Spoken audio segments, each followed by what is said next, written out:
Look up. Wherever you are right now, look at the ceiling for a second. There is something holding it there. In most rooms, it is four things. 4 columns, or 2 beams and 2 bearing walls. Or in a lot of American houses, one very ordinary steel post in the basement that everything above it quietly depends on. You have been inside thousands of rooms in your life, and I would bet money you have never once looked at the 4 things. I'm Nathan, and I bring that up because this story belongs to a man who spent 22 years being paid by the United States government to look at exactly those 4 things, and to know, in about 11 seconds, which one of them a building could not live without. That was his actual job. Not shooting, not kicking doors, whatever movies have told you. Reading a structure and finding the one place where it gives. Here is the part I want you holding as we go, because it does not pay off until the very end, and it is worth the wait. A woman lived in a house next to that man's workshop for 5 years. She wanted something. She turned that house over twice looking for it. She went through his filing cabinets, his truck, his safe deposit box, his mother's storage unit. She never found it, and she stood underneath it, at least 400 times, without ever once looking up. The town is Aldercott, Michigan, and if you have never been to the Upper Peninsula, the important thing to know is that it is a place where things are made of iron and then left outside. Kirkcaldy County is 900 square miles of jack pine, tailings piles, and roads that the frost heaves into waves every spring. Aldercott sits where an old ore spur used to meet the county road. 2,200 people, a Catholic church, a Lutheran church, a hardware store, a bar called the Undercut, and a hockey rink that everybody in 3 counties has an opinion about. Carter Vaughters was 53 years old, and he owned the shop on the south end of town, Vaughters Machine and Iron, in 18-inch letters that his father had painted on the block wall in 1974, and that Carter had never repainted, because the fading was the only proof left that his father had done it. It was a working shop, not a hobby. 40 by 90 feet of poured concrete under a steel building, with a 10-ton overhead bridge crane running the length of the main bay on rails his father had installed, and Carter had reshimmed twice.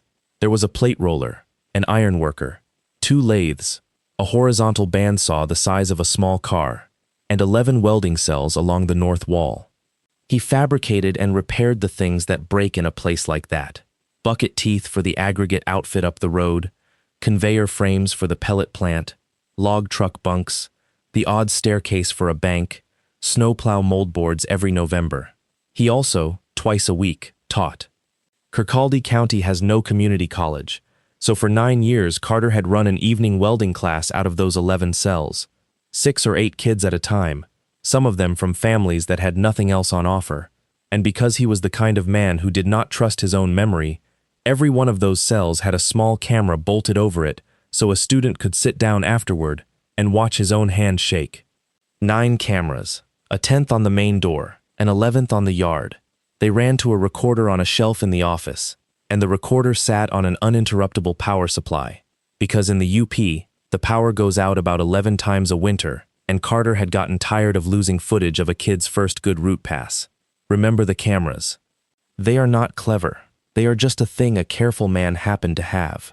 Carter had a limp that showed up on cold mornings, hearing that was gone above 4,000 hertz in his left ear, and 2 fingers on his right hand that had lost most of their fine sensation to 22 years of holding vibrating things.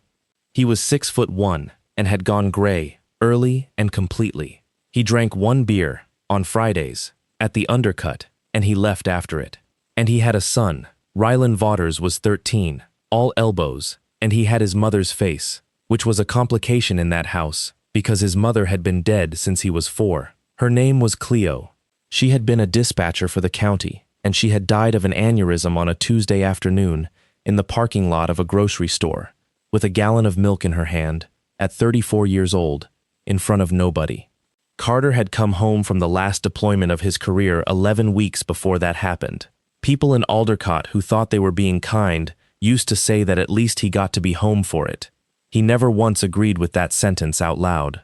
So it was Carter and Rylan for 6 years, and it worked the way those arrangements work. Badly at first, and then with a strange kind of grace. Rylan learned to make 3 meals. Carter learned to braid, poorly, from a video. because the boy had long hair for 2 years, and Carter was not going to be the reason he cut it.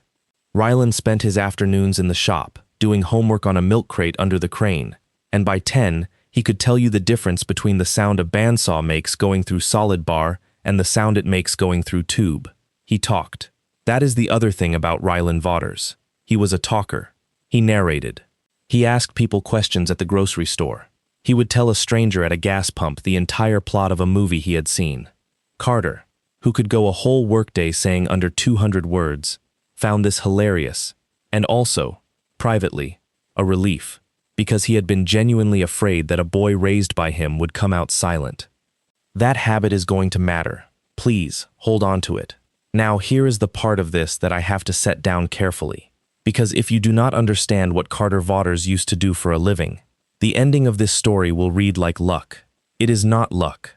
It is a man doing the one thing on earth he is best at, in his own building, with 3 hours' notice.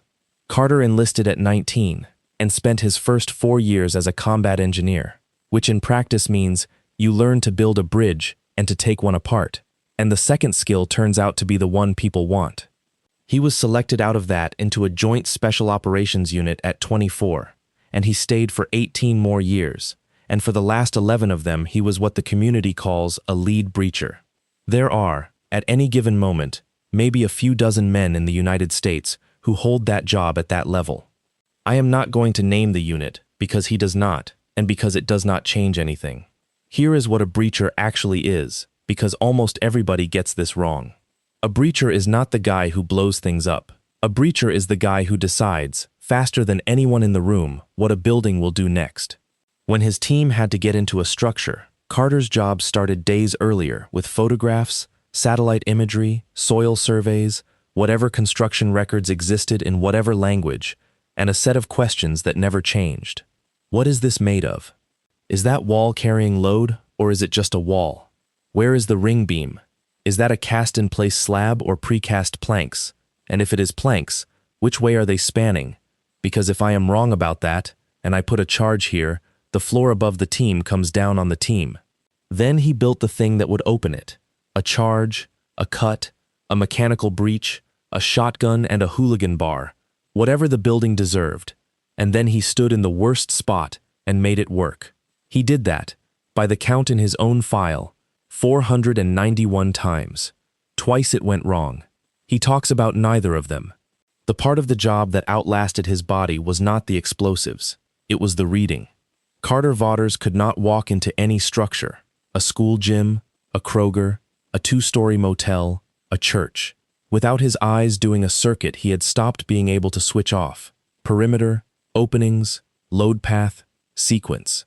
He knew, in the way you know a song, that most buildings do not fail because something breaks. They fail because something moves, and then the thing next to it is asked to do a job it was never designed for, and it says no, and then the thing next to that gets asked. A collapse is not an event. It is a conversation, and it happens in order, and if you know the order, you can be somewhere else. He came out at 42 on a medical retirement, the hearing, the hands, and a compression fracture in his lower back from a bad night in a stairwell in a country he will not name. He came home to Aldercott, buried his wife 11 weeks later, and reopened his dead father's machine shop because he had to do something with his hands or he was going to come apart. And for 4 years, nobody in that town knew any of the above. That is not modesty exactly. It is more that Aldercott decided who he was before he got a vote. He was Chuck Vaughters' boy. He'd been in the service, hadn't he? Something with engineering. He'd come back with a bad back and a dead wife and a little kid, and he fixed bucket teeth now. And wasn't that a shame? I want to be very precise here, because this is the hinge of the entire story. Nobody in Aldercott lied about Carter Vaughters. They just never asked. And a man who does not volunteer, in a town that does not ask, becomes whatever the town needed him to be. What Aldercott needed him to be was a sad, quiet, banged-up mechanic. He let them. He let them for 9 years. Now, 9 years back, before any of the rest of this, Aldercott built a hockey rink. You have to understand what a rink is in the UP. It is not a nice to have. It is where the town is, 5 nights a week, October to March. The old barn had been condemned in 2013, and the county, the township, a mining company's community fund, and about 400 bake sales put together $11 million for the Kirkcaldy County Ice Center. 2 sheets of ice, a warming room, and a clear span roof over the main rink, held up by 9 steel trusses, each one 180 feet long, fabricated downstate and trucked up in sections. Carter's shop got a piece of that job, a small piece. He made the connection plates and did the field splices on the truss bottom cords, which is bolted work, and he did the handrails and the guard steel. $41,000. 6 weeks. It was the biggest single job his shop had ever taken, and he hired 2 kids to help. The rink opened in December. 11 months later, on a Saturday afternoon in November, with a squirt-level tournament on the main sheet and about 210 people in the building, the 4th truss from the west end let go. It did not fall. That is the thing people get wrong when they tell this story around here. It sagged. It came down about 30 inches at midspan, over roughly 40 seconds, which is a very long time when it is happening over your head, and it dragged the purlins and about a third of the roof deck with it, and the deck peeled and dropped in sheets. 4 people died, a 59-year-old referee named Moses Fairweather, a grandmother named Perpetua Vasilenko, and 2 boys, 11 and 12, from Iron Gate, who had been standing at the glass by the penalty box waiting for a line change. 61 were hurt. The town has never been the same, and if you go there today, nobody will bring it up, and everybody is thinking about it. Carter Vaughters was in that building. He had taken Rylan, who was 4, to watch. He got 11 people out from under the east bleachers in the first 4 minutes, including a boy with a crushed pelvis, by picking the sequence in which the deck sheets could be moved without bringing the rest down. 2 of the paramedics who got there at minute 9 have said, on the record, that they did not understand what he was doing at the time, and that they simply did what he told them. And then, 3 months later, when the state got around to asking who had killed those 4 people, they did not ask him anything at all.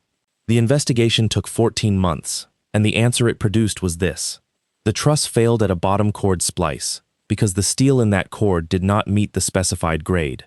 And the reason nobody caught it was that the mill test reports had been falsified. A mill test report is a boring piece of paper. When a steel mill pours a heat of steel, it tests a sample from it, chemistry, yield strength, tensile strength, and it issues a certificate for that heat number. Every piece of structural steel in a building in this country is supposed to be traceable back to one of those certificates. That is the whole system. That is the entire basis on which we let people sit under 200 tons of metal. The steel for the Kirkcaldy County Ice Center trusses came through a supplier out of Wisconsin called Delvecchio Metals, a family-owned service center, 3rd generation, well-liked, sponsors of about 9 youth teams. The mill test reports Delvecchio Metals passed along to the fabricator had a heat number on them that matched a genuine heat of A992 structural steel. The steel they actually shipped was not from that heat. It was cheaper, softer, off-spec material they had bought as a distressed lot out of a port in Texas. And somebody at Delvecchio had matched it to a good certificate on a computer. And 11 months later, a referee and a grandmother and 2 boys were dead. The state charged 1 man. His name was Rurik Petrosian. He was 66 years old. He had been Delvecchio Metals quality manager for 22 years, and his signature was on the paperwork. He gave one statement, in which he said he had signed what he was given. 4 months before trial, he went out to his garage in Green Bay and did not come back in. With him died the case. The company paid a civil settlement, admitted nothing, changed its name to Delvecchio Industrial Supply, and is doing $40 million a year today. And that is the official story of the Aldercott rink, and everyone in Kirkcaldy County believes it, and it is about 70% true. Here is the 30%. Carter Vaughters had done the field splices on those bottom cords. That means that for 6 weeks, in his own shop, he had been handling the actual steel, cutting, drilling, and bolting the connection plates that joined the cord sections. And Carter Vaughters, because his father raised him, and because a unit at Fort Bragg finished the job, kept coupons. A coupon is a scrap. When you cut a piece of structural steel to length, you have a drop, a chunk of the same bar, from the same heat, that goes in the bin. Most shops sell the bin for scrap on Thursdays. Carter kept 1 drop from every heat number that came through his door, wrote the heat number and the job on it in soapstone, and then stamped it with a letter set and put it on a rack. He had been doing it since 2014 for one reason.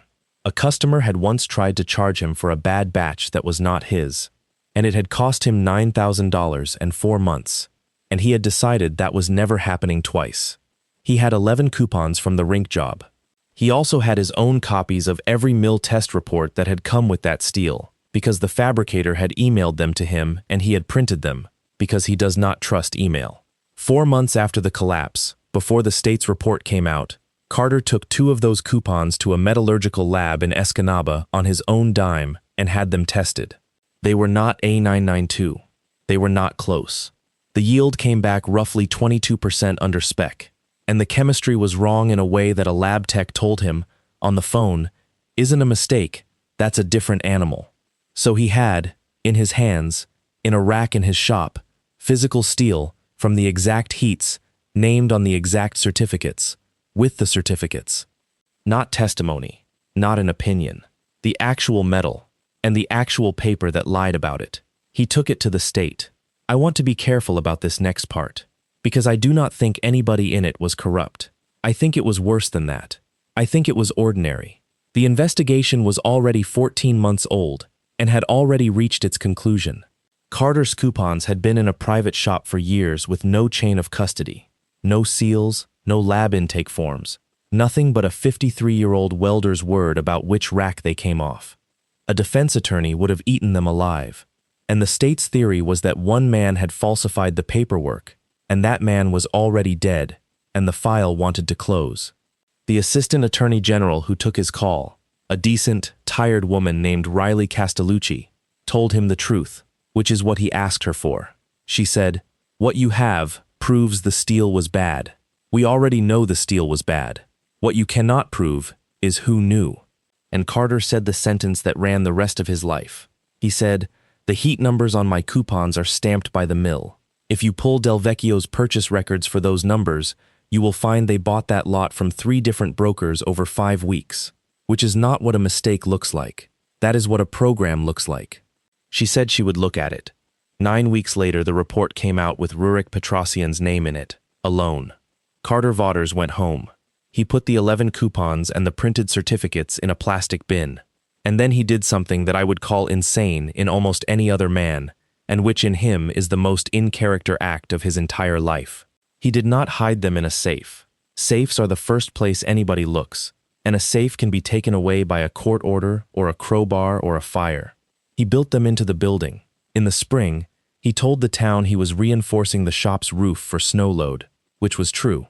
He fabricated a new box beam, a rectangular steel tube, 12 inches by 8, 22 feet long, made from 4 plates welded up in his own shop, and before he closed the 4th side, he laid the 11 stamped coupons and a sealed stainless tube containing the certificates inside it, cut a shim to keep them from rattling, and welded the lid on.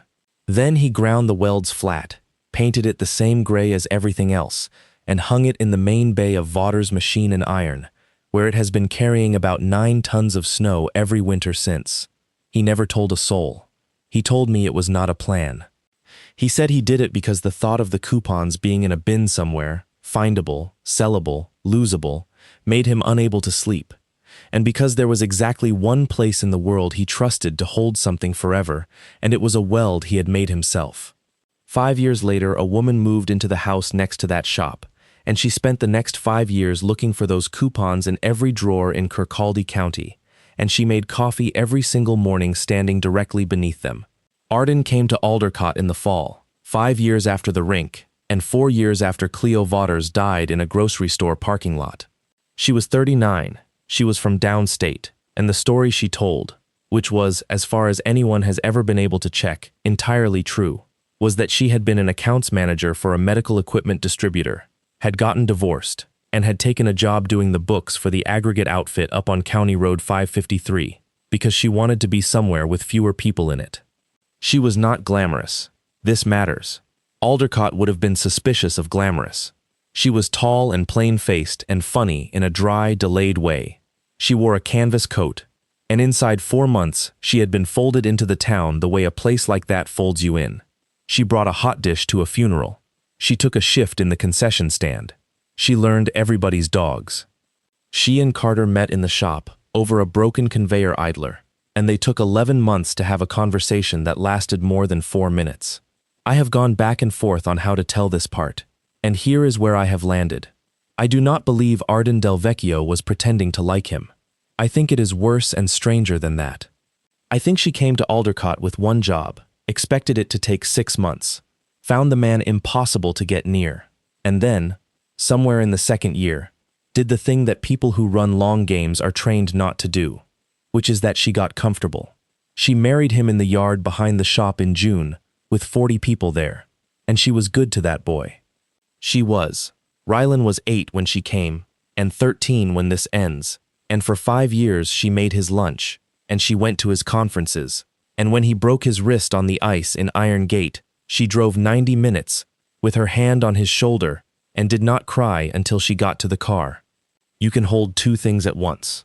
Almost everybody in this story does, because she also, in those same 5 years, went through that house like a search team. Not all at once, in pieces, over a very long time, which is how you do it if you know what you are doing. Year 1, the filing cabinets in the shop office, 9 drawers, nothing but job tickets and tax returns. Year 2, the crawl space, the attic over the mudroom, the 2 rifle safes, and the storage unit in Iron Gate that still had Cleo's things in it, which she cataloged over 3 separate Saturdays while telling Carter she was sorting out what Rylan might want someday. Carter was grateful. He said so out loud. He said it was the kindest thing anybody had done for him in 4 years. Year 3, the shop itself, the mezzanine, the parts bins, the racks. She reorganized the whole steel rack in April as a surprise, and she did it hard. She pulled every piece of stock, wire brushed the rack, repainted it, and put it all back sorted by size, and Carter came home and stood there and got something in his eye. That was the year she found the drops. Because Carter did keep a coupon rack, he had never stopped the practice. There were about 400 stamped drops on it, from every job since 2014. She would have gone through them one at a time, reading soapstone and stamped heat numbers off 400 pieces of scrap steel. And there were none from the rink. Not one. The 11 she wanted were not on that rack, and had not been on any rack in 5 years. And there was no gap, no empty slot, nothing to indicate they had ever been there. I think that is the moment she understood she was in trouble, because up until then she could tell herself he had them somewhere. After that rack, the possibilities were, he destroyed them, he gave them to somebody, or he had put them somewhere no one would ever look.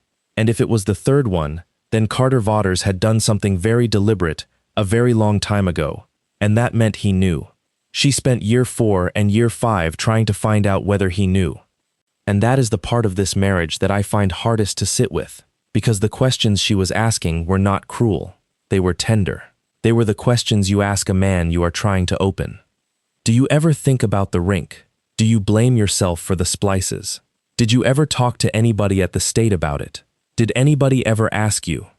And Carter Vaughters, who had lived 9 years inside the answer, said the same thing every time. He said, "Nobody ever asked me anything," which was true, and which she took, every single time, as the sound of a man who had nothing. Now here is what she was actually doing there. Delvecchio Metals of Green Bay, Wisconsin, since renamed, since restructured, since $40 million a year, is a third-generation family company, and the family is hers. Her father, Dresden Delvecchio the Elder, had run it until his stroke in 2019. Her older brother, also Dresden, runs it now. Arden had not worked there in 15 years. There is no evidence she had anything to do with the falsified certificates, and I want to say that clearly. She was, by every account I can find, a woman with a bookkeeping job in Lansing when 4 people died in Aldercott. She came north because in the spring before she arrived, her brother had gotten a letter. It was from the Michigan Attorney General's office, and it was not a subpoena, it was a preservation notice. A letter telling a company not to destroy records because a matter may be revisited. Riley Castellucci had never entirely closed the file. She had spent 4 years quietly pulling purchase records for heat numbers, and she had found what Carter told her she would find. 3 brokers, 5 weeks, 1 lot. She could prove the company bought off-spec steel.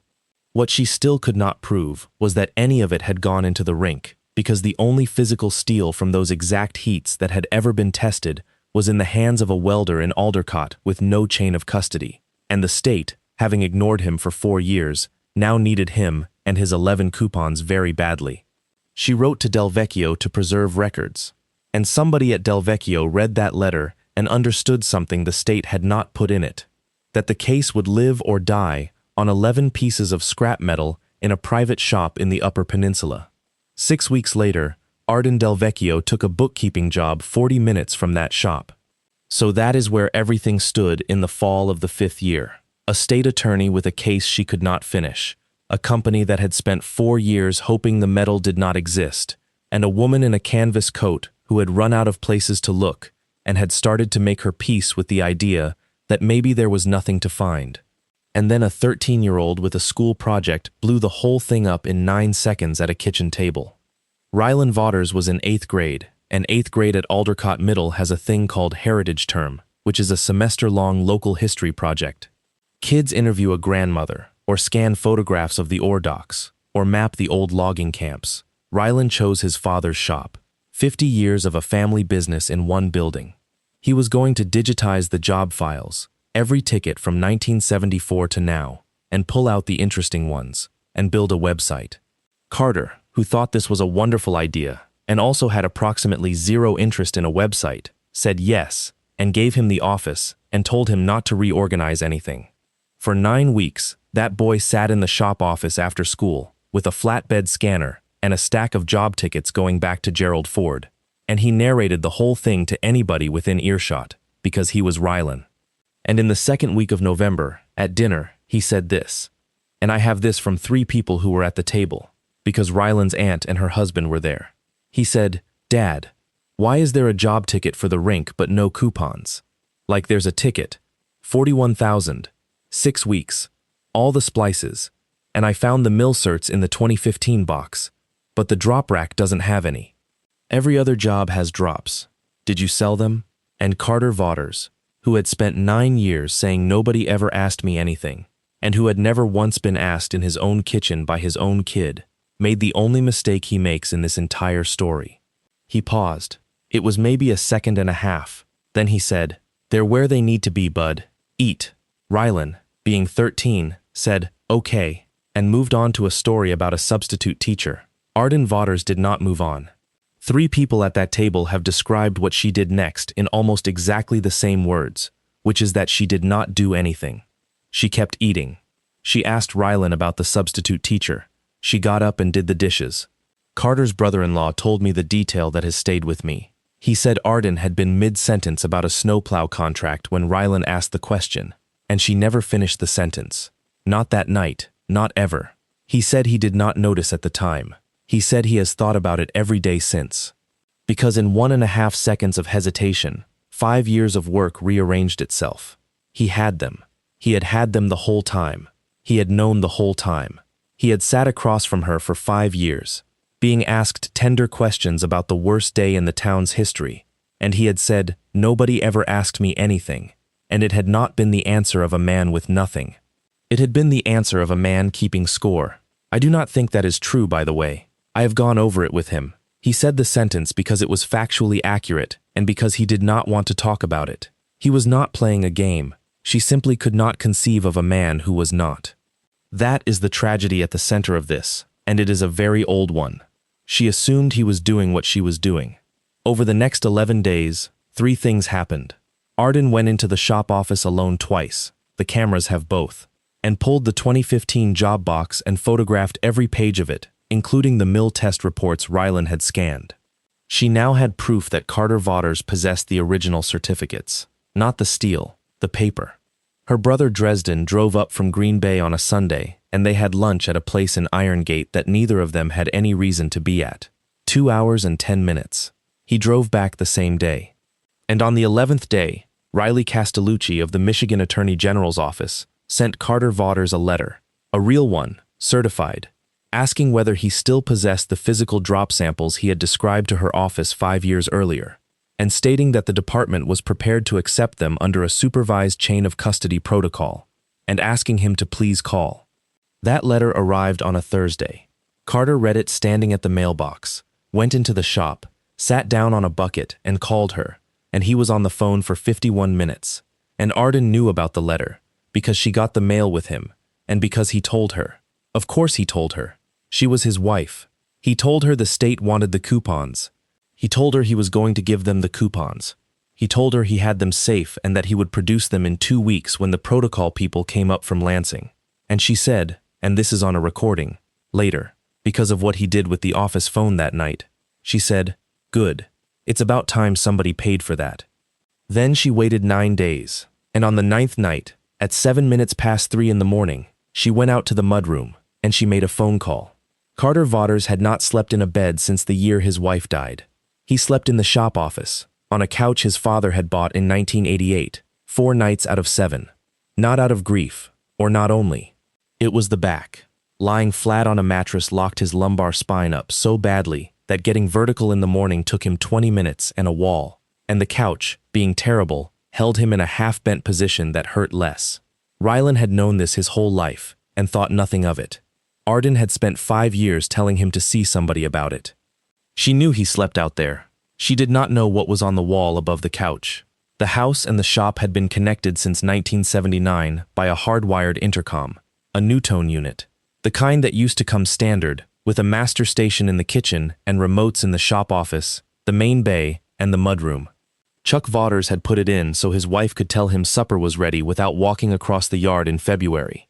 It had one feature that a modern system would never ship with: a physical toggle on the master station labeled monitor, which, when flipped, made the master station a live microphone that fed every remote in the building. It was designed so you could hear a baby in the kitchen from the shop. That toggle had been stuck in the on position since roughly 2011. Carter knew. It had been broken so long it had stopped being a fact about the house and had become a feature of the world, like the third step being loud. He could hear the coffee maker from the shop office. He had heard his wife singing to a 4-year-old from out there. He had heard, over 5 years, 1,000 hours of Arden's ordinary life. The dishwasher, the radio, her side of phone calls with her mother. He had also, therefore, stopped hearing it. That is what happens. It was noise. At 3:07 on a Wednesday morning in late November, Carter Vaughters was not asleep on the couch. He was standing at the ironworker 20 feet away, punching holes in a stack of 42 clip angles for a conveyor job, because his back was bad, and because a punch is the most soothing machine ever built. The shop was loud. He is deaf above 4,000 hertz in his left ear. He heard her anyway. And here is the thing he has said about that which I cannot get out of my head. He said he did not hear the words at first. He said what reached him across that shop, over the punch, was a rhythm. He said his wife had a phone voice. Everybody does. And this was not it. He said the shape of it was wrong. He said it was the voice you use when you are giving instructions. So he shut the machine off. And into a 40 by 90 foot steel building at 3 in the morning, out of a 1979 intercom speaker screwed to a block wall, came his wife's voice from the mudroom, and it said, "He's just a broken old mechanic. He's not going to be a problem." Then, after a pause, "Bring your men at dawn. 6 is plenty. He sleeps in the shop, so he's already in the building. Finish the boy too. He talks too much, and after the letter he's the one who'll say what was in that box. And then, and this is the sentence that ends her, make it a gas explosion. He's got 200 pounds of propane out there, and a torch on every table. Nobody in this county will look twice." Carter Vaughters stood in his father's shop with a piece of 1/4-inch angle in his hand and listened to his wife order the death of his 13-year-old son. "He has told me what he did in the next 60 seconds, and I want to give it to you exactly, because it is the whole man. He did not move. He counted. He counted, in his head, to 60, twice, 120 seconds. Because the first thing that unit ever taught him was that the emotion arrives before the information, and the emotion is always, always wrong about the timeline. He said he needed to know whether he was hearing a plan or a fantasy, and the way you tell the difference is whether it has logistics in it. It had logistics in it. 6 men, dawn, gas. Then he walked to the office. He did not run. He picked up the shop phone, the landline, the one on the office desk, the one with the answering machine, and he checked the time, and it was 3:11. Sunrise in Kirkcaldy County that week was 7:52. But dawn to men driving up from Green Bay meant first light and empty roads, and first light was about 6:15. He had 3 hours, and he did not call 911. I have to defend this, because it is the decision everybody argues with, and he is right, and the arguers are wrong. If Carter Vaughters calls the Kirkcaldy County Sheriff at 3:11 a.m. and says my wife just ordered a hit on me over an intercom, here is what happens. A deputy comes out at maybe 3:50. He finds a 53-year-old man with a documented bad back and no witnesses, and a wife asleep in bed in a nightgown who is, genuinely, well-liked in that town. There is no recording. The intercom does not record. There is nothing to arrest anyone for. Conspiracy requires more than one man's ear. The deputy leaves at 4:30, having woken the house. And now 6 men who were coming at 6:15 do not come at 6:15. They come in 3 weeks, or 3 months, on a road, with a boy in the truck. Carter understood, standing in that office at 3:11 in the morning, that the single most dangerous outcome available to him was to be believed a little bit. So he made 2 calls instead, and then he went and did the only thing on earth he has ever been the best in the world at. The first call was at 3:14 a.m. to a cell phone in Escanaba, belonging to a man named Caleb Hargreaves, who was at that time a deputy state fire marshal for the Michigan Bureau of Fire Services and who had, 9 years earlier, spent 4 months on the Kirkcaldy County Ice Center collapse. Hargreaves and Carter were not friends. They had met twice, but Hargreaves was the one investigator in the whole affair who had ever called Carter back, and Carter had kept the number in a drawer for 9 years, which tells you something about both men. Carter woke him up and said, roughly, this. My name is Carter Vaughters, Aldercott, the rink. In about 3 hours, 6 men are going to enter my shop and stage a propane explosion with me and my son inside it. I have no proof, and I am not asking you to believe me. I am asking you to write down the time of this call, write down what I just said, and be somewhere you can see my building at 6. Hargreaves has since testified that he believed him inside 40 seconds, and that what convinced him was not the story. It was that Carter gave him a specific time and a specific mechanism and then stopped talking and waited for a question, which is not how people in a panic talk. Hargreaves called the Michigan State Police post at Gladstone at 3:26. 2 troopers were rolling north by 3:40, because a fire marshal's call is not a domestic complaint. It is an imminent arson report from a state investigator, and that is a different animal entirely. The second call was at 3:22. To a landline in Iron Gate, and it was answered by a 61-year-old woman named Ottiline Kirkcaldy, who is Ryland's aunt on his mother's side. Carter said, I need you to come get Ryland right now, in the dark, no lights in the driveway, and I need you to not ask me until tomorrow. She said okay. She was there at 3:41. Carter carried his son out the shop door in a blanket, put him in the back of her car, and told him, because he was awake by then, and because Carter Vaughters does not lie to that boy, he told him, something bad is going to try to happen at the shop this morning, and it is not going to, and your aunt is going to feed you pancakes. Ryland asked one question. He asked, is Arden coming? Carter said, no. And a 13-year-old sat with that in the back of a car in the dark for 90 minutes and did not cry, and has said since that the thing he remembers is that his dad's hands were completely steady on the blanket. Then Carter Vaughters went back into his building with 2 hours and 30 minutes, and he read it. Here is what he understood about his own shop, which nobody else in Kirkcaldy County understood, including his wife of 5 years. Vaughters' machine and iron is not one space. It is 3, and they are separated by things that are much stronger than they look. The main bay is the big one, 90 feet long, steel frame, metal skin, with the crane rails running the length of it on corbels off the columns. At the east end, though, the building steps down into what used to be his father's grinding room, a 28 by 32-foot box built in 1974 out of poured concrete, 8 inches thick on 3 sides and the slab, with a concrete lid, because in 1974 you built the room where you did dusty grinding out of concrete and you vented it. It has 1 door and 2 small windows, both of which had been blocked up with block since before Carter was born. It is, functionally, a bunker with a door. The office is between the two, on the south wall, and shares a wall with the grinding room. And the propane? The 200 pounds she mentioned on the phone, which she knew about because she paid the bill, was in 200-pound cylinders in a caged rack outside the west end of the building, plumbed in through a regulator and a hard line, with a shutoff. Carter spent the first 40 minutes doing arithmetic on a scrap of cardboard, and I want you to sit with what the arithmetic was for, because it is not what you think. He was not planning a trap. He was planning the absence of one. His whole professional life was built on a single principle. You do not fight a building. You decide what the building is going to do, and then you stand where it is not going to do it. He needed 6 men who intended to burn his shop down to end up somewhere they could not burn, could not leave, and could not claim they had been anywhere else.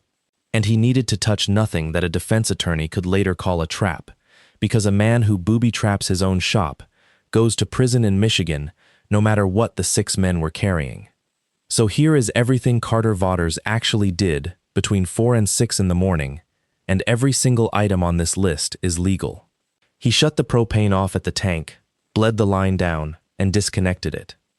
Then he took 2 argon cylinders off his welding rack and connected them to the same hard line, because argon and propane use different fittings, and Carter has a drawer full of adapters. Argon is inert. It will not burn, it will not flash, it does nothing at all. If someone opened every valve in that building and lit a match, they would get a match. He moved his truck out of the yard and parked it a quarter-mile down the county road, and left the shop's man door unlocked, and the yard light off. He wanted them inside. He took the DVR off the shelf in the office, verified all 11 cameras, confirmed the UPS was charged, and moved the whole thing, recorder, UPS, and a spare, into the grinding room, which is the one place in that building nothing can happen to. He then went out into the main bay and did the only thing on the list that required 22 years of specialized experience. The overhead crane in that shop rides on 2 rails, and hanging off the bridge was his shear curtain, a 4x8 sheet of half-inch plate that he used as a portable blast shield when he was grinding or cutting near the cells. It weighs about 820 pounds and it hangs on 2 chain falls. Carter rolled the crane to a spot he picked with a tape measure, and he rigged that plate, and 1 more plate off the wall rack, so that they hung across the mouth of the corridor between the main bay and the office, not blocking it, hanging beside it. Held back by 2 chain falls whose breaks he could release from inside the grinding room by pulling on a length of 1/4-inch rope he ran along the wall at ankle height and out under the grinding room door. Not a tripwire. Nothing they could set off. A rope that had to be pulled, by a man who could see them. And then Carter Vaughters made a pot of coffee, took it into his father's concrete room, sat down on a 5-gallon bucket with a rope in his hand and 11 camera feeds on a monitor, and waited for the sun. They came at 6:11, 2 vehicles, a white Silverado and a gray panel van, both with Wisconsin plates, both of which pulled past the shop, turned around at the township garage, and came back with their lights off, which is a detail the state police liked very much later, because it establishes intent about 4 minutes before anyone touched anything. 6 men got out. The state has since identified all of them. 4 were employees of a demolition and site services company in Green Bay that Del Vecchio Industrial Supply owns 40% of. 1 was a cousin. And the 6th was Dresden Del Vecchio the younger, 46, Arden's brother, chief executive of a $40 million company, who drove up to Michigan at 4 in the morning to personally watch a man and a boy burn, which tells you everything about how frightened he was of 11 pieces of scrap steel. They came in through the unlocked man door at 6:14. 2 of them carried 5-gallon jerry cans. 1 carried a roll of blue shop towel, which is what you use to make a wick that looks like it fell off a bench. And on 11 cameras, in a building with a recorder in a concrete room, they did the following over the next 9 minutes. They checked the office and found it empty and said so. They went to the couch, and one of them put his hand on it, that is on camera, and said, "Still warm." They found the propane rack outside and opened both valves, and one of them came back in and said the line was flowing. They opened every valve on every torch on every one of the 11 welding cells, which took a while, and one of them narrated it. Dresden Del Vecchio walked the length of the main bay alone with a flashlight, twice, and stopped both times under the same beam, not because he knew, because it was the middle of the room. He stood under it for a total of about 50 seconds across 2 passes. And at 6:21, One of the men said the sentence that the Attorney General of the state of Michigan later described, in open court, as the most useful 19 words ever spoken in a machine shop. He said, "She's sure the kid's in here? Because I'm not coming back up here for a kid." And Dresden Delvecchio said, "She says the kid sleeps out here with him half the time. Check the mezzanine." At 6:23 they started up the stairs to the mezzanine, all six, in a line, because they thought there was a 13-year-old up there. That is when Carter Vaughters pulled the rope. 2 chain-fall brakes released at the same time. 820 pounds of half-inch plate and about 400 more of a second plate swung down off the crane bridge, across the mouth of the corridor, and slammed against the block wall with a noise that people at the township garage a quarter-mile away reported hearing. Nobody was hit. He had measured it. It was never going to hit anybody. The men were on the stairs, which is why he waited for the stairs. What it did was close the only path from the mezzanine stair back to the man door, and it did it with 1,200 pounds of hanging steel that 6 men could not move by hand because there is nothing to grab. And then Carter walked out of his father's concrete room into the middle of his own shop, in the dark, with a flashlight and no weapon of any kind, and stood there and let them look at him. He has been asked 100 times what he said. He said one thing. He said, "The gas is argon. Light it if you want." There is a stretch of 41 seconds on the main bay camera, in which 6 men stand on a staircase and understand, one at a time, at slightly different speeds, what has happened to them. 2 of them tried the plate. One of them threw a wrench at Carter and missed by 9 feet. One of them, the cousin, sat down on the stairs. Dresden Delvecchio shouted a number of things, and the one that got played in court was, "Do you know who I am?" And Carter Vaughters said, "Yeah, you're the guy who sold the rink bad steel." Then he told them the rest of it. In the flat, slow way he says everything. And this is verbatim off the recording. There's a fire marshal parked on the county road. There's 2 state troopers behind him. They've been there since 5. Everything you've done in this building for the last 11 minutes is on 9 cameras, and the recorder isn't in the building. It's in a concrete room you can't get into. So you can stay on those stairs, or you can come down and sit on the floor, and I'd take the second one, because if any one of you touches that steel plate and it swings, you'll lose a hand, and I'm the only person here who knows which way it goes. They sat down on the floor. Michigan State Police entered the building at 6:29. The first trooper through the door found 6 men sitting cross-legged on a concrete slab, 2 jerry cans of gasoline, 11 open torch valves, a live propane line running inert argon, and a gray-haired welder standing in the middle of it with his hands visible and a flashlight pointed at the floor. Caleb Hargreaves came in behind them. He has said that he walked the length of that shop, looked at the crane, looked at the plate, looked at the concrete room, and understood that he was standing inside something that had been designed, and that it had been designed in about 2 hours, and that he did not sleep well for a while afterward. Arden Vaughters was arrested in her own kitchen at 6:52, in a bathrobe, having made coffee, standing under the beam. 4 days later, on a Sunday, with 2 state police evidence technicians, a metallurgist from Michigan Tech, a videographer, and Riley Castellucci of the Attorney General's office standing on the slab, Carter Vaughters put a ladder against a beam in his own shop and cut it open. He had to. There was no other way to establish a chain of custody that would survive, and the chain he offered them was the best one anybody in that room had ever been handed. The coupons were not in a drawer that anyone could have opened. They were inside 22 feet of welded steel box beam, painted, structural, load-bearing, with the weld caps ground and painted over 5 years earlier, and every one of those facts was independently verifiable by looking at it. He cut a 12-inch window in the underside with a plasma torch, and the metallurgist reached in with a gloved hand and took out 11 stamped drops of structural steel and a sealed stainless tube. Riley Castellucci, who had been chasing this for 9 years, is on the video putting both hands over her mouth. The heat numbers on those coupons matched the mill test reports in the tube.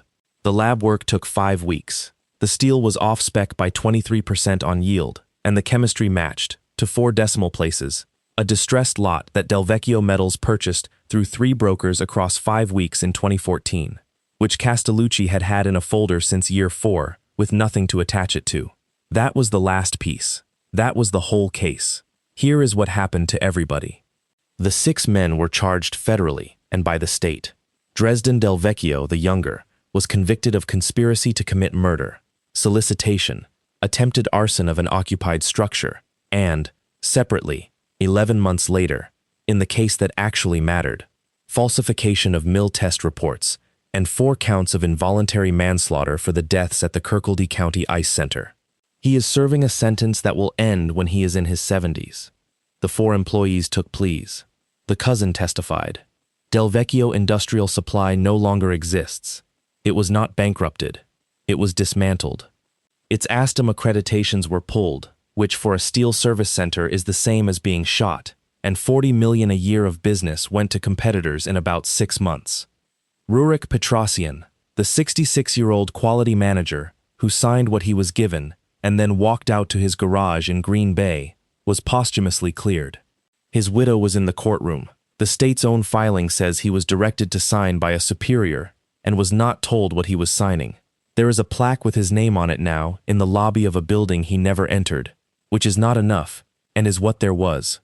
Carter Vaughters, Arden Del Vecchio, pleaded guilty to conspiracy to commit first-degree murder and to solicitation of murder of a child.